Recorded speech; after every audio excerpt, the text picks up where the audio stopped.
अगली कड़ी में मैं बुलाना चाहूंगा बिंद्रेश निषाद जी। आप मछुआ समाज एकता संघ के आप महासचिव हैं और सामाजिक कुरीतियों पर आप अपनी बात रखेंगे। बिंद्रेश निषाद जी। दोस्तों, आज 10 अगस्त अखिल भारतीय निषाद एकता मंच के तत्वाधान में आयोजित बहन वीरांगना फूलन देवी की 60वीं जयंती पर उपस्थित मैं बिंद्रेश निषाद मछुआ समाज एकता संघ का राष्ट्रीय महासचिव सभी लोगों का आभार प्रकट करता हूँ। ये एक्चुअली देखा जाए तो ये पूरा जो लॉजिक है, पूरा जो मुद्दा इनका है, वो एक ही चैप्टर में कहीं न कहीं क्लोज होता है।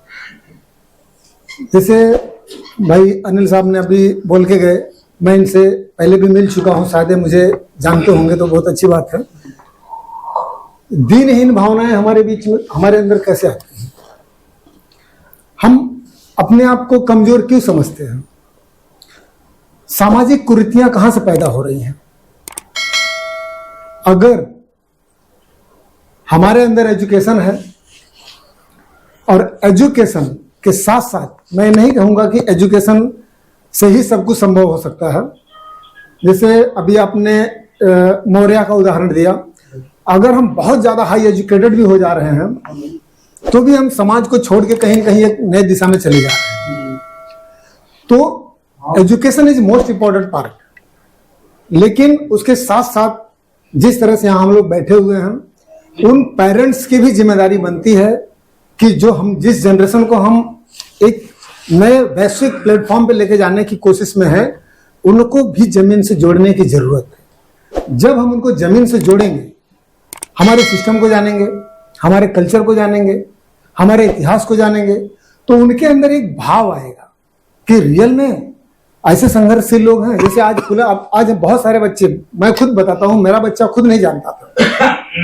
मैं आज कम से कम 17-18 साल से समाज में लगा हूं, मेरे बच्चे को खुद नहीं मालूम है। मैं अभी परसों चर्चा हो रही, मैं दिल्ली गया था, 25 जुलाई की शहादत दिवस में हम लोग वहां दिल्ली में थे। तो वहां से जब आया, मेरे घर पे एक फोन आता है, तो मेरी औरत बोलती है कि दिल्ली गए हैं। तो जब वो कोई पूछा उनसे दिल्ली क्यों गए हैं, तो वो बता नहीं पाई, क्योंकि मैं उसको बोला था कि कार्यक्रम है, उसके लिए जा रहा हूं।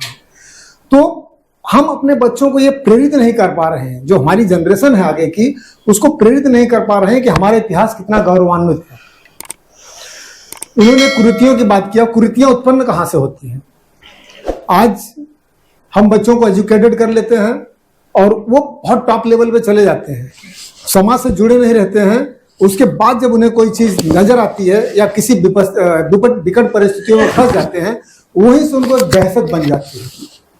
या तो हम उनको ये संघर्ष दिखा नहीं पाते, जो आज राकेश जी ने बोला कि इस संघर्ष को हम लोगों को शो नहीं कर पाते हैं कि रियल में ऐसे महापुरुष हमारे बीच में थे और इस तरह के संघर्षों से वहां तक पहुंचे हैं। तो वो वहां जाके अपने आप को या तो डिमोटिवेट हो जाते हैं, या तो अपने आप से खुद को टूट जाते हैं। तो फिर वो तमाम परंपराओं और तमाम कैटेगराइज सिस्टमों के बीच में जाके कहीं न कहीं उलझ जाते हैं। ये जहां तक मेरी जानकारी है। इससे समाज को वंचित करने के लिए एजुकेशन के साथ साथ, जैसे भाई साहब ने बोला कि ठाकुर और ब्राह्मणों में, मैं किसी जाति विशेष का नाम नहीं लूंगा, हर सफल समाज में जहां एजुकेशन है वहां लोग अपने आप को व्यस्त रखना चाहते हैं। आप अपने आप को व्यस्त रख दीजिए, सीधी सी बात है कि आप कुरीतियों में फंसेंगे नहीं। आज जितने भी लोग कांवड़ लेके जाने वाले हैं, जैसे भाई साहब ने बोला कि कांवड़ की विषय में बात बोलना है, कांवड़ लेके जो लोग जा रहे हैं वो किसके ज्यादा बच्चे हैं? आबादी सबसे ज्यादा किसकी है? वो कौन लोग हैं जो हमें उत्साह देते हैं, जिनके मार्गदर्शन पे हम आगे चलने लगते हैं? और क्यों चलने लगते हैं? इसके पीछे का कारण क्या है? ये बहुत बड़ी एक साजिश के तहत काम किया जा रहा। हम लोग अभी बीच में अंधेरी गए थे, जू में, राकेश भाई जू में थे ना, किसी ने हमको बताया कि ये जो स्वामीनारायण टेम्पल बना हुआ है, राधा कृष्णा टेम्पल बना हुआ है, उसके पीछे बहुत बड़ा एजेंडा है। आज कम से कम 1.5 से 2 करोड़ रुपए का डेली का वहां से डोनेशन वहां से जाता है, जो उसने बनवाया है। और वो बैठा है आउट ऑफ कंट्री, यूएसए में। तो ये सब चीजों के बारे में स्टडी करने की जरूरत है। स्टडी हम तब कर पाएंगे जब हम कहीं ना कहीं समाज में अपने आप को एक्टिव रखेंगे, समाज की स्टडी करेंगे, समाज के बारे में जानेंगे, हमारा इतिहास क्या था, हम क्या हैं और आगे हम क्या कर सकते हैं। व्यस्तता सबसे बड़ी चीज है। राकेश जी को मैं देखता हूँ अक्सर बहुत बिजी रहते हैं, कभी भी फोन करो तो किसी कार्यक्रम किसी मीटिंग में रहते हैं, फिर भी समय निकाल के आते हैं। इसलिए नहीं आते हैं कि वो सक्षम नहीं है, वो अपने आप में सक्षम है। यहाँ बैठा हुआ हर व्यक्ति अपने आप में सक्षम है और वो अपना सब कुछ कर सकता है, लेकिन हर व्यक्ति को कहीं न कहीं एक ये है कि समाज के लिए कुछ किया जाए, जो नीचे दबे कुचले लोग हैं उनके लिए कुछ किया जाए। सच्चाई यही है कि उन दबे कुचलों के लिए अगर हमें कुछ करना भी है तो जमीन पे ही उतरना होगा। हमें इस तरह से कार्यक्रम, छोटे मोटे कार्यक्रम करके इस तरह से काम नहीं होने वाला। मेरे पास दिन में, मेरे और राकेश भाई के पास कम से कम दिन में 50 फोन इस तरह के आते हैं। भाई मेरा थाने का ऐसा मैटर है, पुलिस वाला नहीं सुन रहा है, भाई मेरा कलेक्टर नहीं सुन रहा है, एडीएम के पास मैंने एप्लीकेशन डाला हुआ वो नहीं सुना। 50 फोन। आपको किसी को चाहिए अगर तो मैं रिकॉर्डिंग दिखा दूंगा उसके बारे में। और लगभग बहुत सारे ग्रुपों में रिकॉर्डिंग वायरल भी हो रही है, जो हम लोगों से बात करते हैं लोगों को ये बताने के लिए कि आप भी सक्षम हैं, आप भी इस चीज के बारे में बोल सकते हो। हम किसी के पास क्यों दबते हैं? हमारे अंदर क्या स्वाभिमान नहीं है? हम उस चीज को जान नहीं पाते हैं? आखिर क्यों नहीं? हमारे अंदर एक डर भरा हुआ है कि अगर हम किसी पुलिस स्टेशन में या किसी पुलिस वाले से बात करते हैं, किसी बीएम एसडीएम से बात करते हैं तो हमें डांट देगा। क्यों डांटेगा भाई? हमारा भी तो अधिकार है ना। अगर जैसे भाई साहब ने बोला कि जो आदमी सक्षम होता है वो वहां जाता है और फटाक से अपना काम करा लेता है, जातीय प्रमाण पत्र की बात की है। भाई साहब का लड़का अभी एमबीबीएस में एडमिशन कराया है। बहुत सारे बच्चे यहाँ, बहुत सारे लोग हैं जिनके बच्चे एडमिशन करा रहे हैं और जरूरत है कि कास्ट सर्टिफिकेट की जरूरत लगभग सबको यहाँ पड़ेगी अगर यहाँ से एडमिशन कराना रहेगा तो। नहीं तो जनरल में तो मैं नहीं जानता हूँ लोग क्यों पे कर पाएंगे, बहुत सारे लोगों की कंडीशन नहीं है। तो हम जानकारी नहीं रखते हैं। जब जानकारी हम रखेंगे नहीं, जानकारी आएगी कहां से?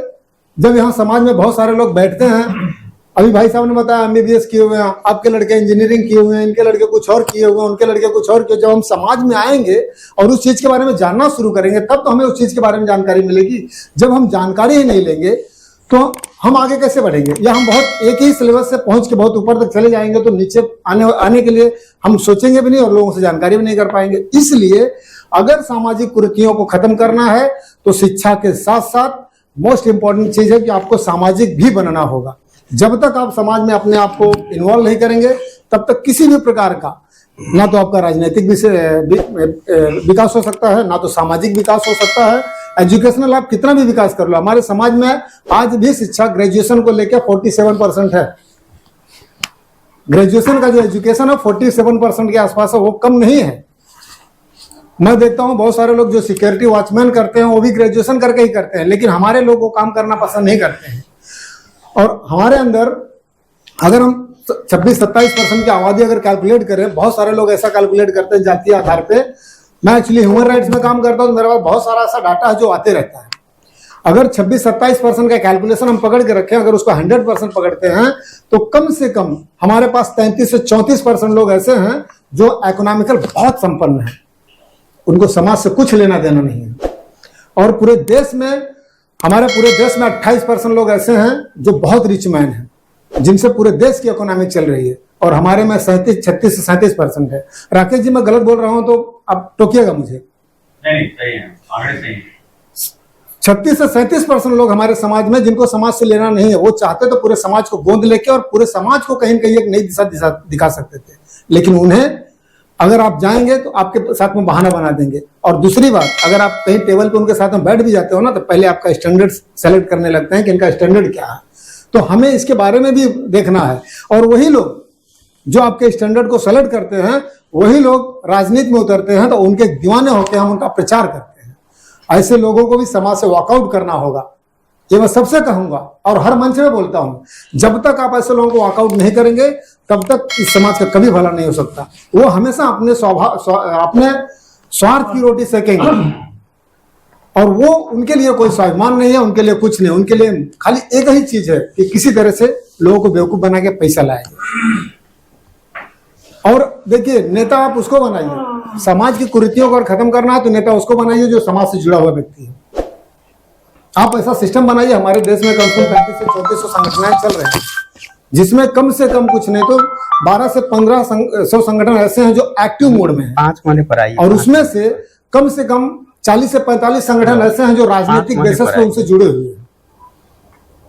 और वही संगठन पर है हम लोग क्या करते हैं, चुनाव आता है, 10, 20, 25, 50 लाख मिल जाता है और समाज का भी सौदा कर देते हैं, कोई भी काम नहीं हो पाता है। अगर इस तरह से आपको काम करना होगा तो मैं नहीं कहूंगा कि इस तरह के संगठनों को चलाइए और लोगों को इस तरह से बेवकूफ बनाइए।